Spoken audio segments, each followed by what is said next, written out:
In the small town of Greenwood, the Thompson family lived in a cozy little house. Mr. Thompson was a postman, and Mrs. Thompson was a school teacher.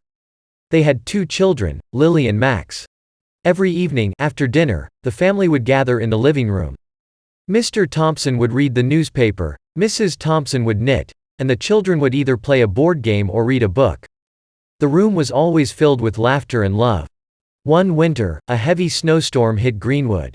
The entire town was covered in a thick blanket of snow. The roads were blocked, and the electricity was out.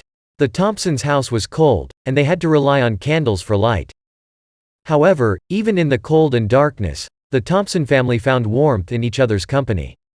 They huddled together, shared stories, and sang songs. Lily and Max listened intently as their parents recounted tales from their childhood. The snowstorm lasted for 3 days. But for the Thompsons, those 3 days were some of the most memorable days of their lives.